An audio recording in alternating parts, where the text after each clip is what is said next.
Sa tindi po ng tulakan ng mga debotong inyo nasaksiyan kanina, at yan ay para makalapit lang sila sa poon, nabali ang bahagi ng krus ng itim na Nazareno. Mula sa Kalye Palangka at mula sa harap ng simbahan ng Quiapo, nakatutok live si June Veneracion. June! Mike, sinundan namin ang prosesyon ng poon ng itim na Nazareno mula Luneta hanggang makarating dito sa Palangka. Dito ay muli na namang ipinakita ng mga deboto ang kanilang matinding debosyon. Sabi ng mga deboto at maging ng Philippine National Police, mas mabilis daw ngayon ang takbo ng andas kumpara noong nakaraang taon.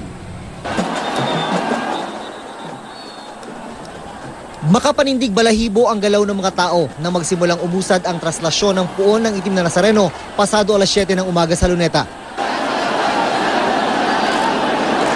Parang umaalo na dagat ang eksena kapag umuusad ang mga dikit-dikit na deboto. Pati mga portalet, tinungtungan ng mga deboto makakuha lang ng magandang pwesto para matanaw ang bahal na poon. Sa mataas na pwesto rin nakamonitor ang mga sniper ng PNP. Tinatanaw ang libu-libong deboto. Ang pangarap ng halos lahat, makasampa sa andas. Kaya sa tindi ng tulakan at hablutan, nabali ang isang bahagi ng krus ng itim na Nazareno. Mas dumami pa ang mga nagsipagsampahan nang bumagal ang usad ang andas pagdating sa may National Museum. Ang mga nakakasampa, halos ayaw nang bumitiw sa pagyakap at paghalik sa krus ng mahal na poon.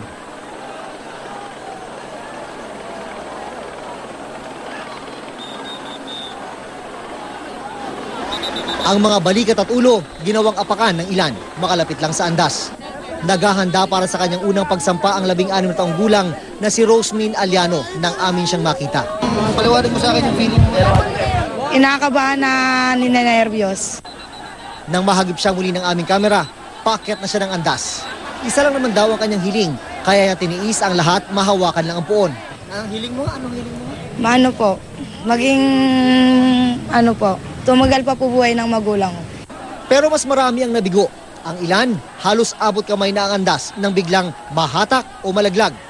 Kaya ganoon din karami ang mga nahilo, nawala ng malay at nasaktan sa tindi ng balyahan at siksikan. Sa talang Philippine Red Cross, bandang alas 4 ng hapon, halos 400 na ang kanilang bilang. Sumampa po ako. So, yung pagkahulog ko po, humingi po ako ng doon sa kanila, ng tulong. Hindi kasi ako maingay.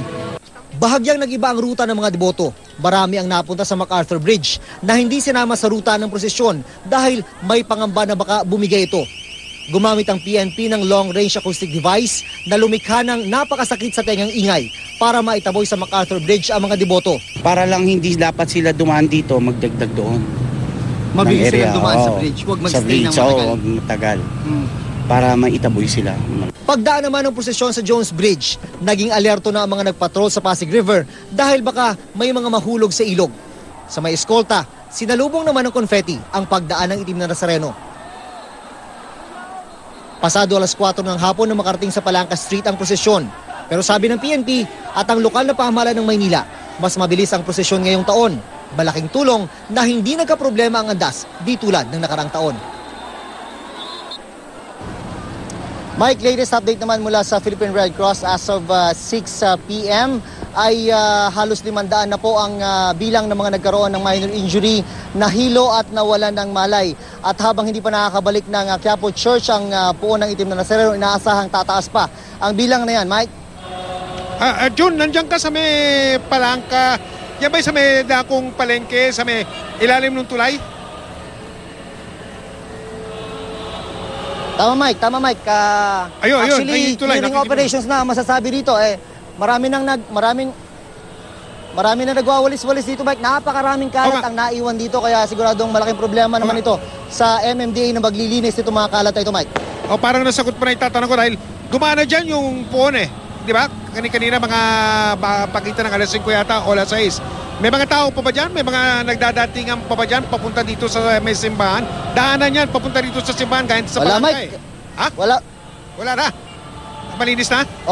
Actually Mike, di ba nandito ka rin kanina mga banda nung dumaan yung puon dito. Pero ngayon ay wala na pa, halos paalis na itong mga tao dito. May mga natitirang mga ilan-ilan ng mga medical staff. Pero halos malinis na itong area. Well, hindi malinis dahil maraming basura na iwan dito, Mike. Maraming salamat, June Veneracion. At